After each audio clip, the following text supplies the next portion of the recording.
ॐ नमो भगवते वासुदेवाय।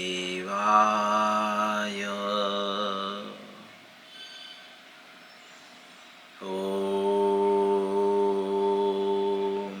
नमो भगवते वासुदेवाय।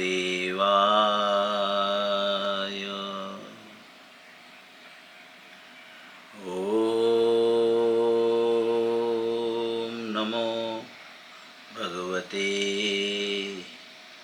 वासुदेवाय।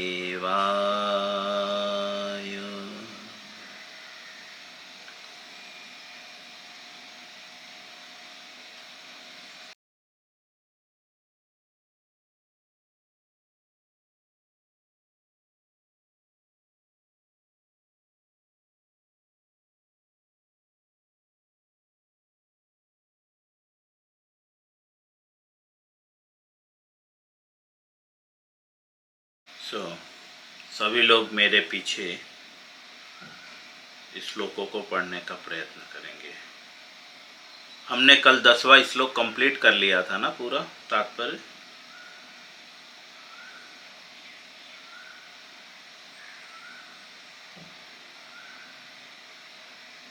कोई बताएगा? ओके, चलिए। तो आज हम 11 श्लोक, मैं थोड़ा घाई में कंफ्यूज हो गया। चलिए, अब हम 11वें श्लोक पे चर्चा करेंगे। 9वें अध्याय का 11वां श्लोक। अध्याय का नाम है परम गुह्य ज्ञान। चलिए, हमारे पीछे सभी लोग श्लोकों को पढ़ने का प्रयत्न करेंगे। अवजानान्ति मां मूढ़ा मानुषीं तनुमाश्रितम्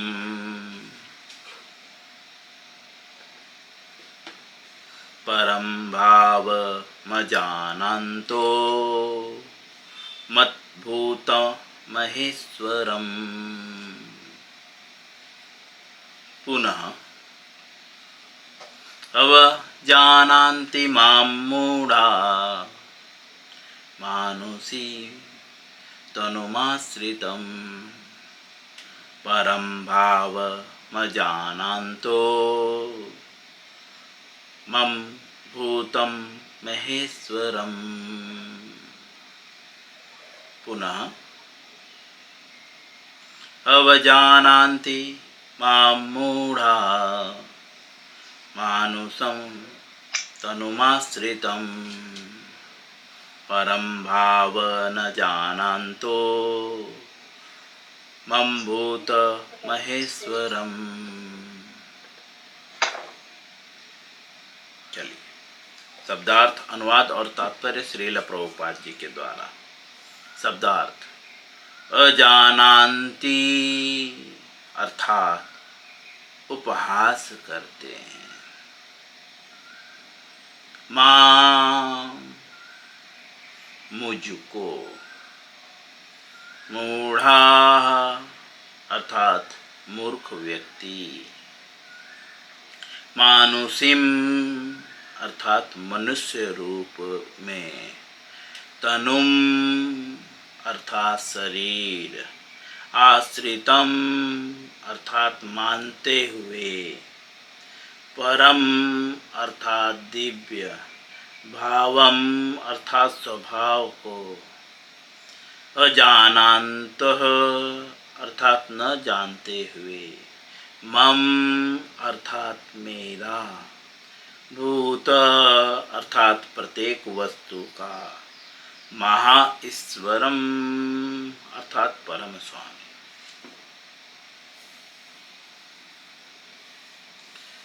जैसा कि भगवान पीछे बता चुके हैं, अब उसके आगे बता रहे हैं।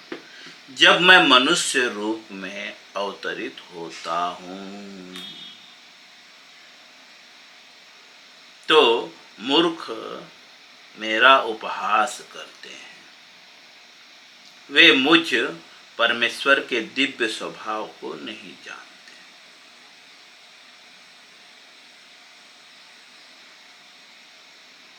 पीछे भगवान, इसके पूर्व जो भी बताए हैं, भगवान ने अपने दिव्य स्वभाव को बताया है कि मैं कैसा हूं। क्योंकि भगवत गीता के पिछले अध्याय में भगवान बताते हैं, जन्म कर्म च मे दिव्यम मेव यो वृत्ति तत्वतः त्यक्त्वा देहम पुनर्जन्म नेति मामेति। सो अर्जुन, कौन सा अध्याय है? कौन मुझे बताएगा? ऐश्वर्या, ये श्लोक कौन से अध्याय का है? चौथे अध्याय का 9वां श्लोक। यस, चौथे अध्याय का 9वां श्लोक। Very good. चौथे अध्याय के 9वें श्लोक में, जन्म कर्म च मे दिव्यम मेव यो वृत्ति तत्वतः, भगवान बोलते हैं जो मेरे जन्म और कर्म को जान जाता है वो त्यक्त्वा देहम पुनर्जन्म, अर्थात ये शरीर छोड़ने के बाद पुनर्जन्म नेति मामेति। सो अर्जुन, हे अर्जुन, वो दोबारा जन्म नहीं लेता। और इस अध्याय के पूर्व भगवान अर्जुन को बोलते हैं कि अभी मैं तुम्हें जो ज्ञान बताने वाला हूँ, इस ज्ञान को प्राप्त कर सारे कल्मशों से मुक्त हो जाओगे। अर्थात जब तक आप सारे कल्मशों से मुक्त नहीं होते तब तक आप भगवान के जन्म और कर्म को नहीं जान सकते। ऐसा प्रतीत होता है। भगवान बोलते हैं, वहाँ पे बोलते हैं कि जो मेरे जन्म कर्म को जान लेता है वो दोबारा जन्म नहीं लेता। इस अध्याय में बोलते हैं कि मैं तुम्हें जो ज्ञान प्रदान कर रहा हूँ, इससे तुम सारे कल्मशों से मुक्त हो जाओगे। कल्मश अर्थात भगवत गीता दूसरे अध्याय के दूसरे श्लोक में अर्जुन को भगवान बोलते हैं, तुम्हारे मन में ये कल्मश आया कैसे? दूसरे अध्याय का दूसरा श्लोक।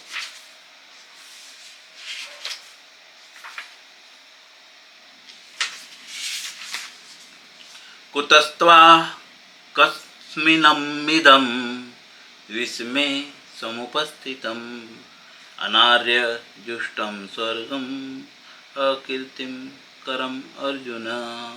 कुतस्त्वा कस्मलम मिदम, तुम्हारे मन में यह कल्मश आया कैसे?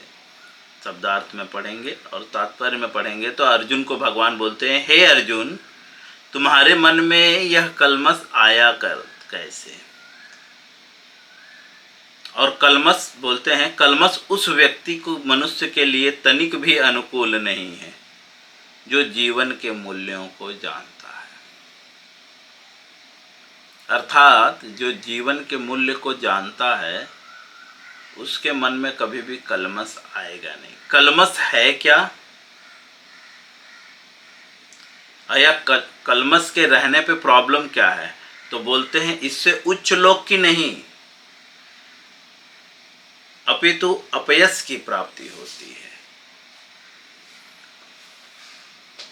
कल्मश से अपयश की प्राप्ति होती है। इसके पूर्व अर्जुन भगवान से जो बोलता है, भगवान उन सारी बातों को कल्मश कहते हैं।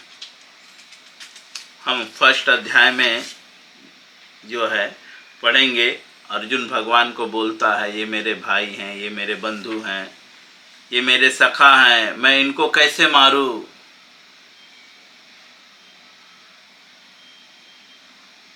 और भी बहुत सारी बातें बोलता है। तो मैं और मेरा की भावना ये मूल कल्मश है। या तो एक शब्द में कहें तो सेल्फ सेंस ग्रेटिफिकेशन से रिलेटेड जो सारी बातें हैं वह कल्मश है। और कल्मश से मुक्त हुए बिना जो है हम भगवान के जो परम गुह्य ज्ञान है उसे नहीं समझ सकते। क्योंकि यह परम गुह्य ज्ञान क्या है? तो बोलते हैं इसको प्राप्त करने के लिए बाद त्यक्त्वा देहम पुनर्जन्म, भगवान के जन्म और कर्म जो है यह परम गुह्य ज्ञान है। जैसा कि हम इस अध्याय में जो अभी हम पढ़ रहे हैं 9वां अध्याय, इसके जो है 11 श्लोक के पूर्व जो हमने पढ़ा है, भगवान बताते हैं अपने विषय में बता रहे हैं कि मेरा जन्म क्या है और कर्म क्या है। तो कर्म क्या है तो भगवान बताते हैं कैसे ये सृष्टि की रचना मैं करता हूँ, और उससे और कर्म क्या है बोलते हैं करते हुए भी मैं मुक्त रहता हूँ, अनासक्त रहता हूँ।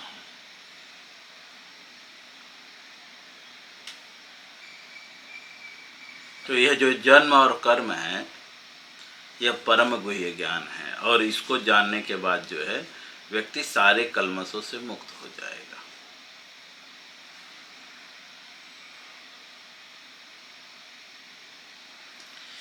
और भगवान के परम गुह्य ज्ञान को जानने का तरीका क्या है तो अर्जुन को भगवान बताते हैं, तत्विद्धि परिप्रातेन परिप्रश्नेन सेवयः उपदेच्छन्ति ते ज्ञानम ज्ञानिन तत्वदर्शिनः। हमें गुरु के पास जाना होगा। कैसे जाना होगा बोलते हैं, तत्विद्धि परिप्रातेन,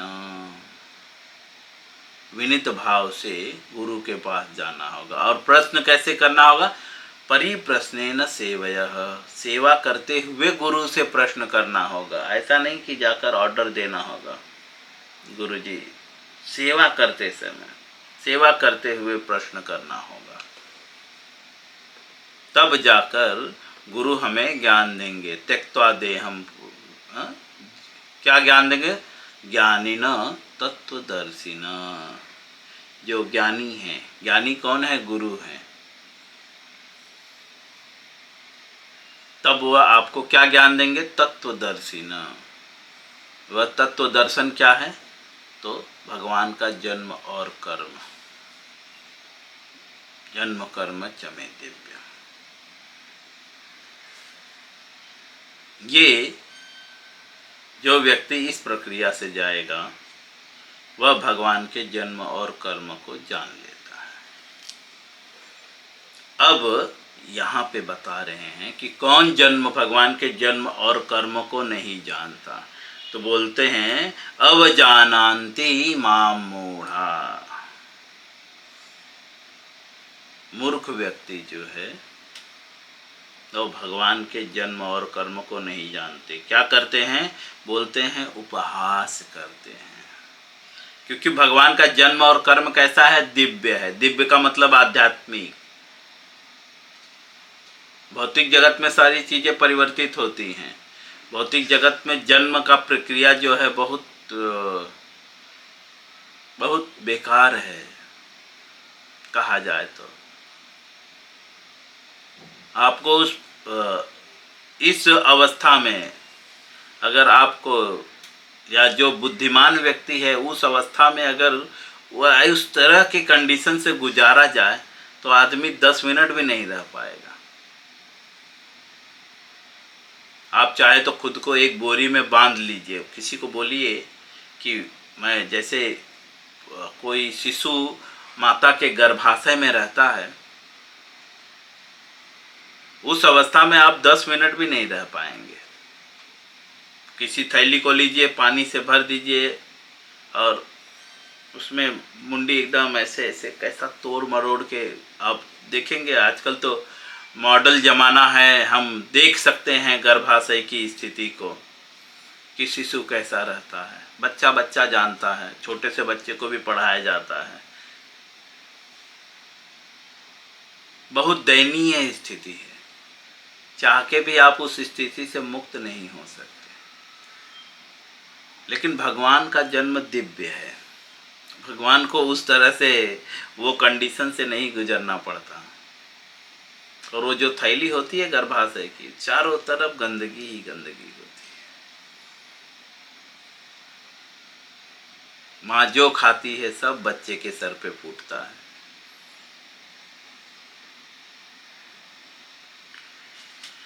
तो वे लोग उपहास करते हैं, मूर्ख लोग, वो सोचते हैं जैसे हमारा जन्म हुआ है वैसे भगवान का भी जन्म, बिल्कुल नहीं। जन्म कर्म चमे दिव्यम, भगवान का जन्म और कर्म दिव्य है। दिव्य मतलब आध्यात्मिक है। आध्यात्मिक जगत में कोई चीज़ें जन्म नहीं लेती है, प्रकट होती है, ऑलरेडी रहती हैं, बदलती नहीं है। हम भी, जीव भी आध्यात्मिक है, इसीलिए जीव को भी सच्चिदानंद कहा गया है। लेकिन अज्ञानता के कारण वो बार बार इस भौतिक शरीर को धारण कर रहा है। यह उसके अज्ञानता का लक्षण है। और जहाँ पे वह जान जाएगा वहाँ पे ये उसकी स्थिति हो जाएगी। क्योंकि जीव जो है भगवान का अंश है। तो भगवान यहाँ पे बोलते हैं जब मैं मनुष्य रूप में अवतरित होता हूँ तब जो है जो मूर्ख लोग हैं वो मेरा उपहास करते हैं, मजाक उड़ाते हैं। वे मुझे अर्थात परमेश्वर को, परमेश्वर के दिव्य स्वभाव को नहीं जानते। भगवान का स्वभाव कैसा है? दिव्य है। दिव्य का मतलब आध्यात्मिक है। आध्यात्मिक का मतलब जो कभी बदलता नहीं, उसको नहीं जानते। चलिए अब हम तात्पर्य में प्रवेश करेंगे। श्रील प्रभुपाद जी हमें समझाते हैं तात्पर्य श्रील प्रभुपाद जी के द्वारा। इस अध्याय के पूर्ववर्ती श्लोकों से यह स्पष्ट है कि यद्यपि भगवान मनुष्य रूप में प्रकट होते हैं किंतु वे सामान्य व्यक्ति नहीं होते। प्रभुपाद जी कहते हैं कि इस अध्याय के पूर्ववर्ती श्लोकों से यह स्पष्ट है, मतलब इस अध्याय के पूर्व जो भी श्लोक हैं वहाँ वो सब पढ़ने के बाद यह स्पष्ट है। क्या स्पष्ट है? कि भगवान भले ही मनुष्य रूप में प्रकट होते हैं किंतु वो सामान्य व्यक्ति नहीं होते, असामान्य होते हैं। जो भगवान सारे विराट जगत का सृजन, पालन तथा संहार करता हो वह मनुष्य नहीं हो सकता। प्रभुपाद जी लॉजिकली बोलते हैं कि जो सारे संसार का जो है, जो विराट जगत है,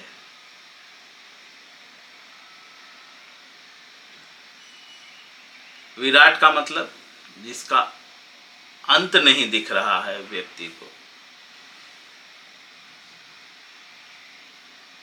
दूसरे शब्द में भौतिक जगत, भौतिक जगत को एक शब्द में विराट भी कहते हैं, विराट जगत। तो बोलते हैं ये जो विराट जगत है, विराट जगत का स्वभाव कैसा है? तो बोलते हैं सृजन, पालन और संहार। बट आध्यात्मिक जगत में जो है संहार नहीं होता।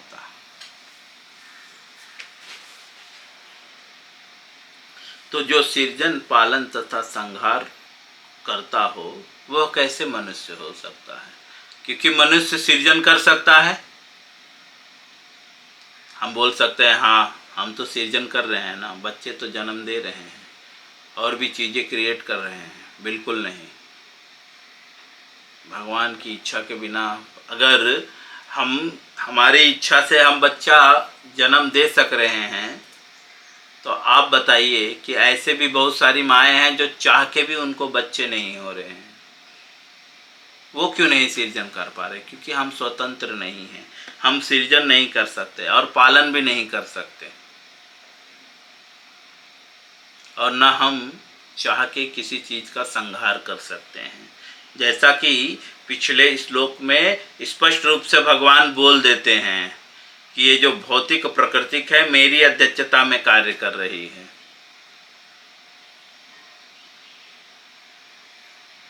ये जो प्रकृति है ये भगवान की अध्यक्षता में कार्य कर रही है, अर्थात भगवान के अकॉर्डिंग कार्य कर रही है। प्राकृतिक इस शरीर को भी प्राकृतिक बोलते हैं। ये शरीर भी प्राकृतिक है, भौतिक प्रकृति का यह पार्ट है यह शरीर। अर्थात यह शरीर भी जो है भगवान की अध्यक्षता में कार्य कर रही है।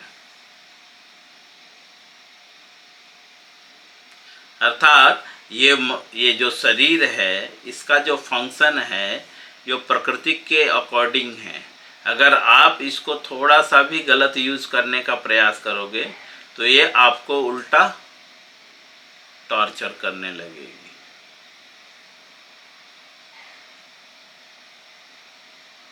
और हमारे यहाँ टॉर्चर हो ही रहे हैं, है ना।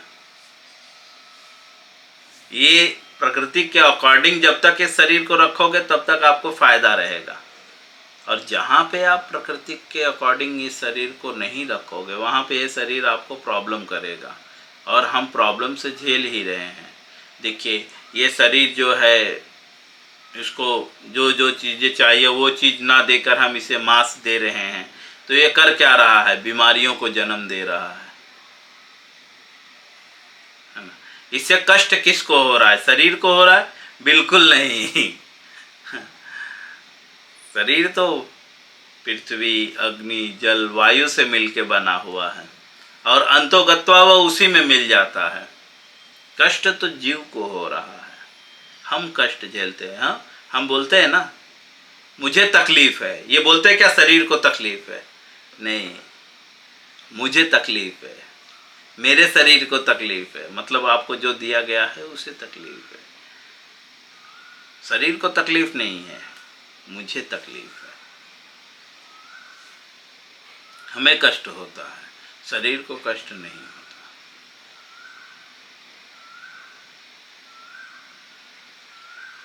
क्योंकि ये तो प्राकृतिक है, भगवान की अध्यक्षता में है, और प्रकृति जो है वो भगवान के अकॉर्डिंग कार्य करती है। और जब हम भगवान के अकॉर्डिंग कार्य करने लगेंगे, भगवान के आदेशों पे कार्य करने लगेंगे, तो यही शरीर जो है हमें हर तरह से प्रोटेक्ट करेगा। अगर हम नहीं भी खाएंगे ना तो भी यह शरीर स्वतः चलेगा। जैसे बहुत सारे योगी महात्मा, देखो आप, कई मतलब 25-25, 30-30 साल से कुछ खाया ही नहीं है,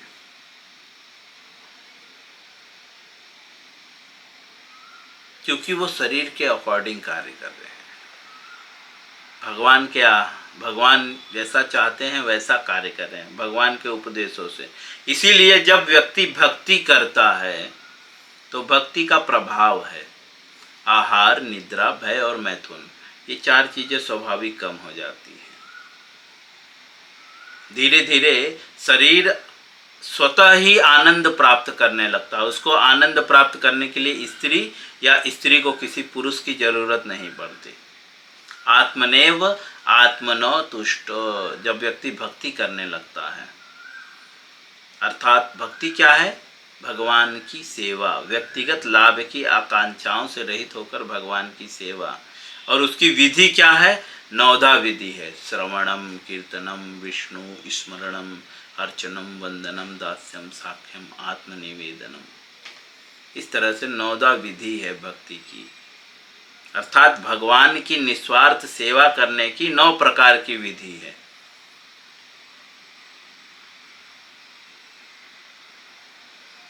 और जब व्यक्ति जो जीव है भगवान की भक्ति करने लगता है तो धीरे धीरे स्वाभाविक ही उसके अंदर 4 चीज़ें कम होने लगती है। दूसरे शब्दों में बोलूँ तो उसको प्रकृति की ज़रूरतें जो हैं उसकी आपूर्ति स्वतः होने लगती है। उसको शरीर की आपूर्ति करने के लिए प्रयत्न नहीं करना पड़ता।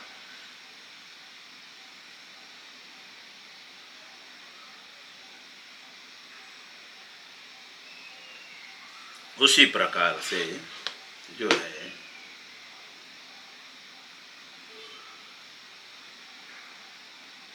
तो श्रील प्रभुपाद जी लिखते हैं कि जो व्यक्ति संसार का सृष्टि कर रहा है, पालन कर रहा है, संहार कर रहा है, ऐसा व्यक्ति मनुष्य नहीं हो सकता।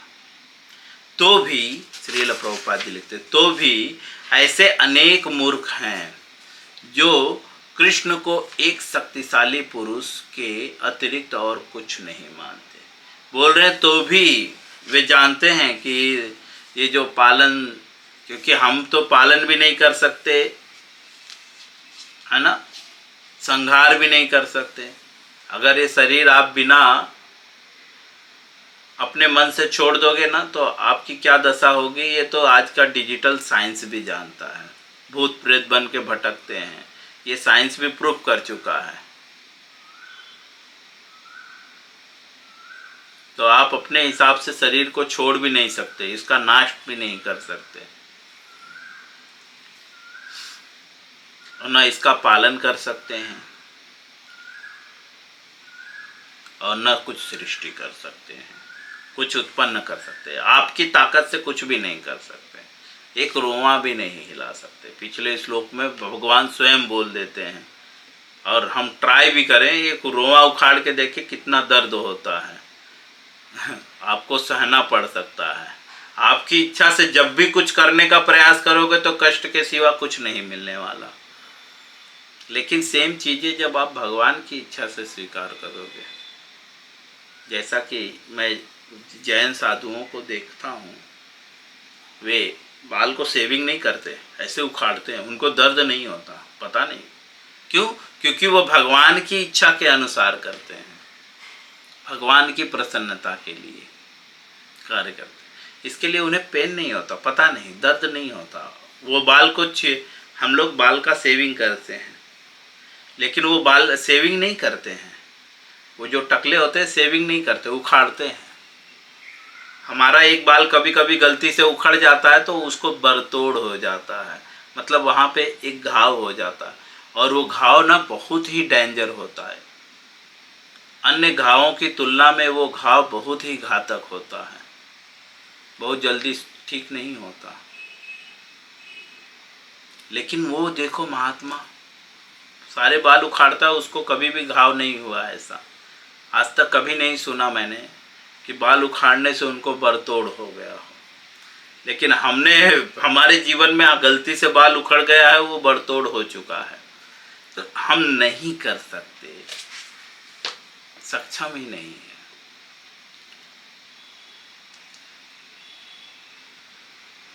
लेकिन मूर्ख लोग भगवान को अपने ही जैसा समझते हैं। तो बोलते हैं कुछ मूर्ख लोग जो है भगवान को पुरुष मानते हैं, अपने ही जैसा मानते, बोलते बहुत ज़्यादा शक्तिशाली है। हम जैसे शक्तिशाली हैं वैसे वे थोड़ा ज़्यादा शक्तिशाली हैं, इसके अतिरिक्त और कुछ नहीं मानते। वस्तुतः वे आदि परम पुरुष हैं, जैसा कि ब्रह्म संहिता में प्रमाण स्वरूप कहा गया है। ईश्वर परम कृष्ण, वे परम ईश्वर है। प्रभुपाद जी लिखते थे वस्तुतः वो जो है, ये मूर्ख मायावादी को भी मूर्ख कहते हैं। अर्थात जो भगवान को जो है, इस मायावादी भी कुछ भौतिकवादी सोचते हैं कि भगवान तो ये जो शरीर जन्म लिए हुए हैं उसका उपहास करते हैं, बोलते हैं ये भगवान नहीं है, एक परम पुरुष है बस। और वो ब्रह्म संहिता का उदाहरण देते हैं, ईश्वर परम कृष्ण, अर्थात परम ईश्वर कौन है? बोलते हैं कृष्ण है। हम यहीं पे विराम करेंगे, इसके आगे हम कल पढ़ेंगे। हरे कृष्ण।